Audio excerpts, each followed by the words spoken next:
और Bihar people's party में हम लोग रिटायर हो गए। किसी पार्टी को हम लोगों ने ज्वाइन अभी तक तो नहीं किया।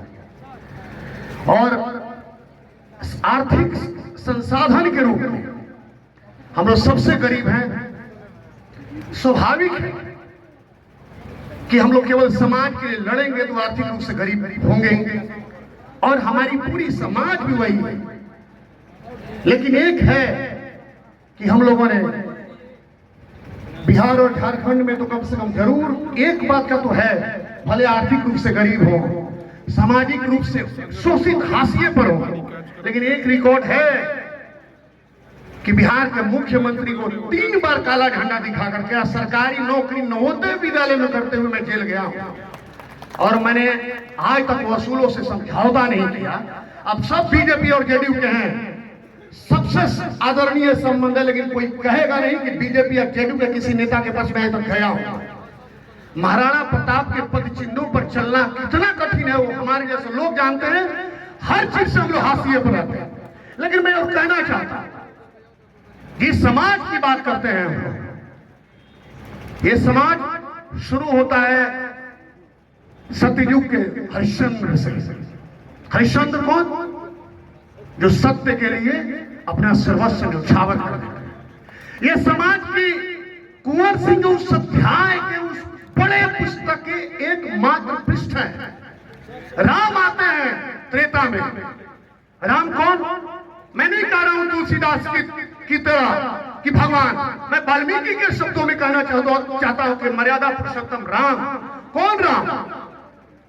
जब अयोध्या से निकलते हैं और किष्किंधा यानी कर्नाटक पहुंचते हैं तो उनसे कौन मिलते हैं?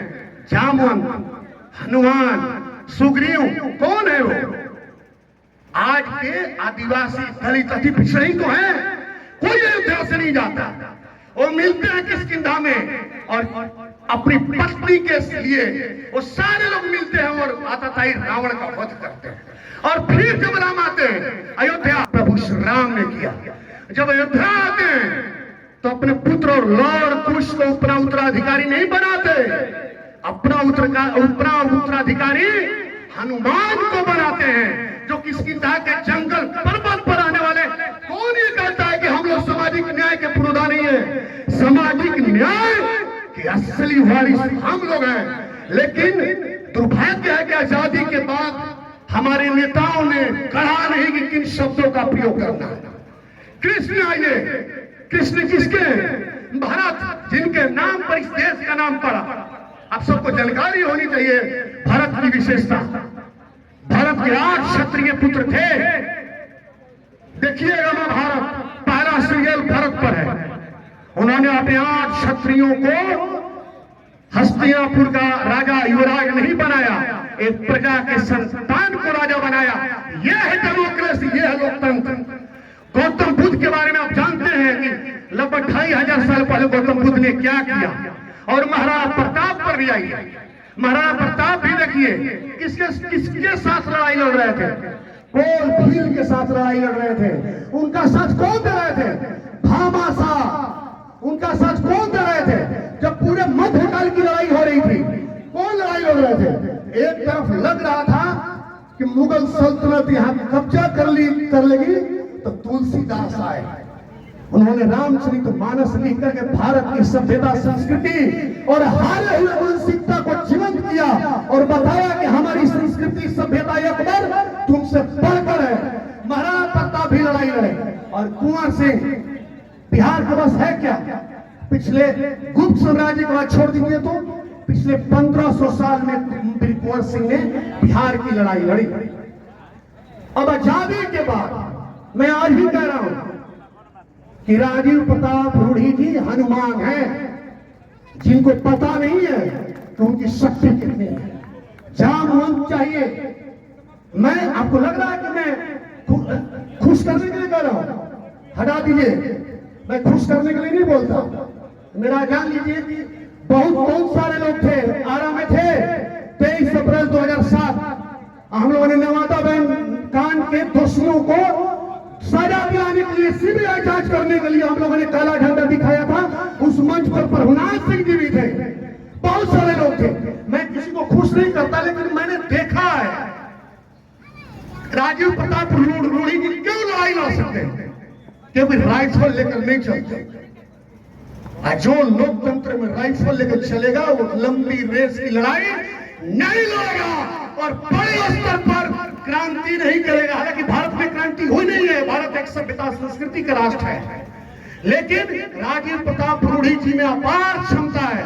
और मैं फिर कहना चाहता हूं, पूरे बिहार में सबसे बड़े क्षमतावान हैं। इनके पास सरस्वती है, इनके पास कैरेक्टर है, इनके पास अनुभव है, इनके पास संघर्ष की क्षमता है। तो इसलिए मैं चाहता हूं आप सबको लेकर के चलिए। लोकतंत्र सबसे बड़े हमारे नेता हुए आजादी के बाद में, आजादी के पहले को छोड़ दीजिए, बीपी सिंह। कोई नकार सकता है, कोई असहमत हो सकता है, लेकिन बीपी सिंह आप लोग जाइए और बताइए, अति पिछड़े भाइयों को बताइए, दलितों को बताइए कि बीपी सिंह आए तो उन्होंने अपने बेटा और बेटी को और अपनी पत्नी को अपना उत्तराधिकारी नहीं बनाया। चंद्रशेखर जी अपने बेटों को अपने मंच पर नहीं बैठाया। इसीलिए मैंने कहा है कई दिन कि मीडिया, इसीलिए आप देखिएगा तलवार हम लोगों ने भेंट नहीं किया है, हम लोगों ने कलम भेंट किया है, क्योंकि लोकतंत्र में अब कलम की जरूरत है। कलम नहीं रहेगा आपके पास तो सुप्रीम कोर्ट में हारेंगे। 53 लोगों को भारत रत्न मिला है, आपको एक भी भारत रत्न नहीं मिल पाएगा। तो कलम की जरूरत है। शक्ति रखिए, राम की तरह शक्ति रखिए, कृष्ण की शक्ति रखिए, गौतम बुद्ध की तरह शक्ति रखिए, और महाराणा प्रताप की तरह शक्ति रखिए, राणा संगा की तरह शक्ति रखिए, और कुंवर सिंह की तरह शक्ति रखिए। और मैं आह्वान करना चाहता हूं आप सबके माध्यम से, राजीव प्रताप रूढ़ी जी आप आइए, आप लड़ाई लड़िए। हम लोग उन लोगों में से हैं जिनको हम नेता मानते थे, नाम लेना ठीक नहीं है, उनको फांसी की सजा हो गई थी। भागलपुर विशेष केंद्रीय कारा में बंद थे, बिहार का कोई जाता नहीं था मिलने के लिए। तब आपका बेटा, आपका भाई अमरिंदर राजेश जाता था, और अमरिंदर राजेश ने कि आज तक उनके परिवारवाद के लड़ाई लड़ा तो समझौता नहीं किया। तो मैं इसलिए आप सबके माध्यम से राजीव प्रताप रूढ़ी जी से आग्रह करना चाहता हूं कि वे आए। समाज के लिए बहुत बुरी स्थिति है। 1931 में आपकी जनसंख्या 5.5% थी। अभी भारत बिहार की जनसंख्या के अनुसार आपकी जनसंख्या 3.45 दिखाई गई है। आपकी गरीबी रेखा 26.3 है। तो इसलिए बहुत से मसले हैं, आप गरीब हो गए। हम कहना है कि हम लोग सबसे बड़े सामाजिक न्याय के पूर्वजों के वंशज हैं, और हमारा आपका काम सबके साथ न्याय करना है, और हमारे साथ अन्याय होगा उसके लिए लोकतांत्रिक तरीके से लड़ना भी है। इन्हीं शब्दों के साथ आप सबको बहुत बहुत आभार और बहुत बहुत धन्यवाद।